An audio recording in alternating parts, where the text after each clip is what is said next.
I was asked to do the keynote here today, and when I was thinking about what I wanted to say, because it's Martin Luther King Day, so it should be something with great substance, right? And first thing I thought was, you got to do a Martin Luther King quote, which I had a quote, and it's not with me right now, but that's okay. But when I thought about doing this quote, I thought, don't do a quote that you've heard 1,000 times. Don't do a quote that everybody, don't do a I have a dream speech quote. Don't do a quote, the famous oppression quote. If you're going to use an MLK quote, use something that people may have not ever heard or may have not ever been exposed to. At the same time, me and my sister friend Ro were trying to think of what to play behind me, and we had chosen 2 songs, and the song that I asked her at the last minute to try was called Championship. Make some noise if you've heard of Meek Mill. Yeah. So I asked her to see if she could play Championship and see if it would go with the poem, and it wasn't gelling. So we ended up going with a different song choice. But at the point I realized the Championship wasn't going to work, I realized exactly what to say. So I really just wanted to take a really short minute just to talk about going from programs to championship. So we are currently in a program, and we do this every year. And I don't mean just this event that I've been blessed to be a part of, and I want to thank everybody and thank Rachel for inviting me to be a part of it, and thank Marion College as well. So we have this event, but there are tons of events all over the city. There are tons of events all over the country every Martin Luther King Day. We're essentially programmed to coming to events on Martin Luther King Day. We are programmed in a lot of ways, but I'm gonna come back to that in just a second because I want to get back to Meek Mill, because Meek Mill is the crux of this conversation for me. I have never been a fan of Meek Mill. For those that don't know who Meek Mill is, he is a hip hop rapper from the East Coast, and he's been in trouble, he's been out of trouble, he dated Nicki Minaj, he didn't date Nicki Minaj, so he's a pretty popular person.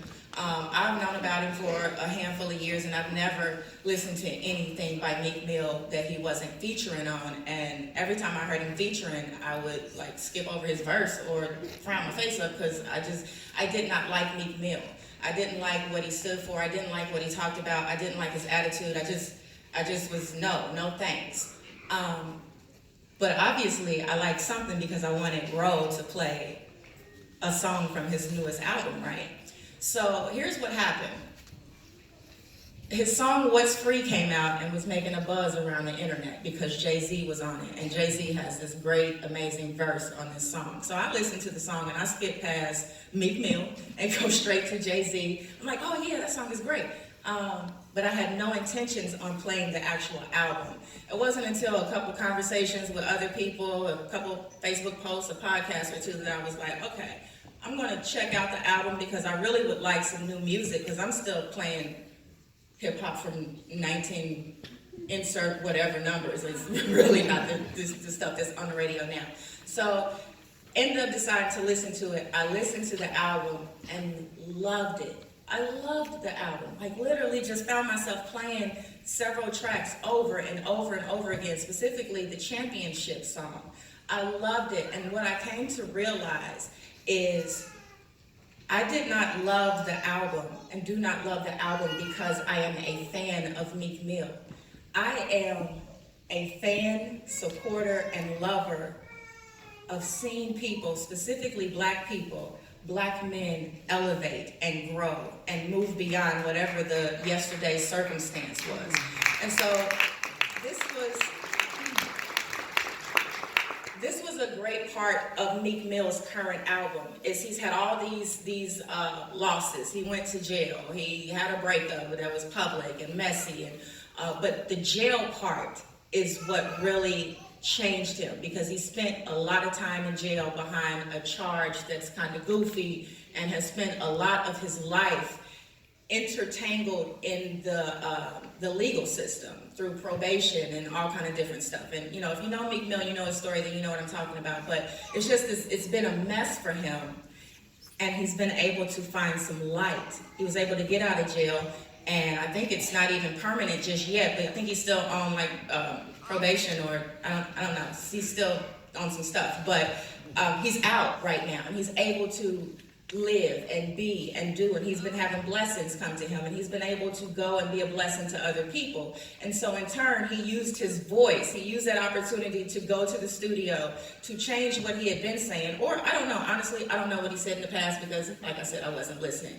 But he went in the studio this time, and he made an album that spoke beyond his experience. He made an album that spoke about the Black experience, literally. Our experience with poverty, our experiences with the correctional system, with judges. He even talked about, he had one line that said something, I'm paraphrasing, watching a Black woman send him back to jail almost made him hate his people. And that line is such a thick line that is getting overlooked because that's something that needs to be unpacked. Because that happens a lot of times, because we'll go to the courts and we'll see our people sitting in the place of power, and when they sentence us or send us away for something minor or something that we think, they would look at our skin and maybe look at our skin and our record and maybe give us a second chance, and they don't, we start to feel like, follow me though. Meek Mill Championship. We're at a program. We're being programmed. What I want for you to take out of what I'm saying is that I think it's time that we move from from being programmed and move into championship. Because if you think about it, the Meek Mill that I didn't like was the programmed Meek Mill. That was the person that was programmed to believe that Africa really is just this place of poverty. That was the person that, and I'm using Meek Mill as a generalization, that was the person that was programmed to believe in that it's Kwanzaa time, it's December, it's time to talk about Kwanzaa, and then all the rest of the 300 plus days we don't talk about it. That is the person that was programmed to believe that Martin Luther King only talked about X, Y, Z and only said these 5 awesome quotes. That was the person that believed that, that was programmed to believe that there's nothing wrong with working on Martin Luther King Day and being off on President's Day. That person, that Meek Mill person, I am using as us.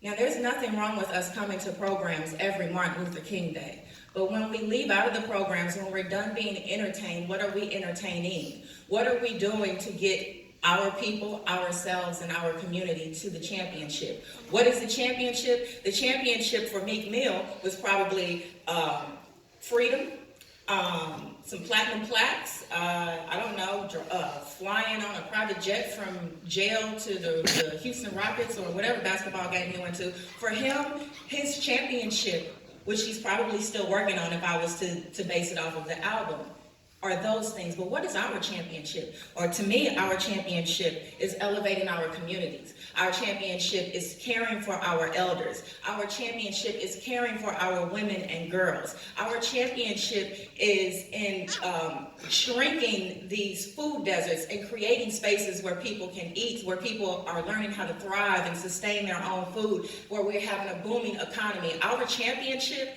is a world of things. But if all we're doing is going to and being programmed, then all we're going to do is look at the championship on Meek Mill's album instead of right here in our face. We all have the power within us to leave out of these exit doors and do something bigger than this moment.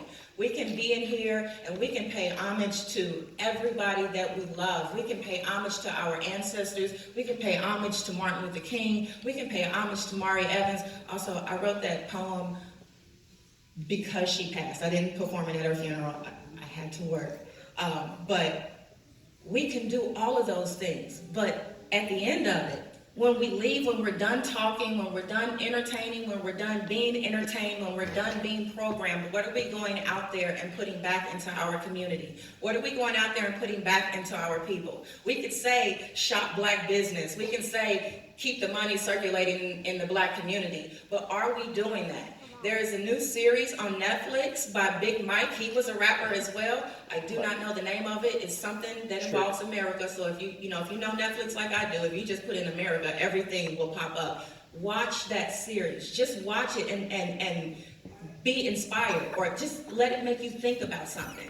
And ask yourselves while you're sitting here, before you leave out of here, ask yourselves, what am I doing? What can I do to get to the championship? What is championship to me? What is championship to my community? What is championship to my people? Those could be the same thing, or they could be three different things. I am one individual, but I live on the 600 block of Eugene Street, and my people are a worldwide people. We all have different needs. Eugene Street, that area, we need food. We need to be able to go out and eat. We need to be able to go out and buy milk without having to drive to it. We need to be able to take care of our elders. We need to be able to clean up our neighborhoods. Some things we have power, some things we don't. The things that we do not have power to, we need to get ourselves together and create the power, make the power, figure out what the plan is, because there is a way. There's always been a way, or else we would not be right here in this building right now.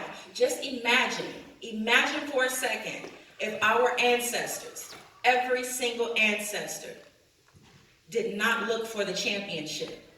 Just imagine if all they did was allow themselves to be programmed, allow themselves to go to programs. If we are not taking something away, we have done nothing but sat back, clapped our hands, clapped in the name of nothing. And we're no longer in a time where we can clap for nothing. We need to clap for ourselves. We need to clap for our people. But before we can do that, we need to immerse ourselves. Immerse ourselves. However it is that you need to do it, whether it's in art, whether it's through art, through music, through community work, through service, whatever it is, we need to immerse ourselves in the championship of our people. The championships of ourselves helps us be able to take care of our communities, helps us be able to take care of our people. All we have to do is reprogram ourselves. We know that Africa is beautiful. We know what the principles of Kwanzaa are, but what are we doing in January about Kwanzaa? What are we doing in September about Juneteenth? Because we can have anniversaries forever. We're always going to have them. I'm going to be 40 on Wednesday. That's awesome. That's great. Have a party, go out of town, have fun. But if I'm not going to do something intentional with this next decade of my life, or at least this next first year of my 40s, what am I celebrating for? What am I so excited for? Oh, I'm 40. I ain't doing nothing. What's that gonna do? Oh, I'm 40. I'm going to a program. I don't want to be programmed. I don't want you to be programmed. Meek Mill didn't want to be programmed. It's a great album, and I would suggest that if you like rap, you can check it out, because it's a little vulgar, but it's a great album. Championship. We have the right, we have the resources, we have the power, we have the support, we have the people, and we have the community to see our championships while we're here, to see those flowers while we're alive to smell them. We won't get everything done, but we can get a whole lot of stuff done. A whole lot of people got a whole lot of stuff done for us. What are we getting done for the next generation? So thank you for listening. Thank you for giving me your time and your energy. But if you take nothing else from what I said, ask yourself, what am I doing for the championship of my people? What am I doing for the championship of myself? What am I doing for the championship of my community? Don't just sit around and go to programs or get programmed. Do the programming yourself. Thank you.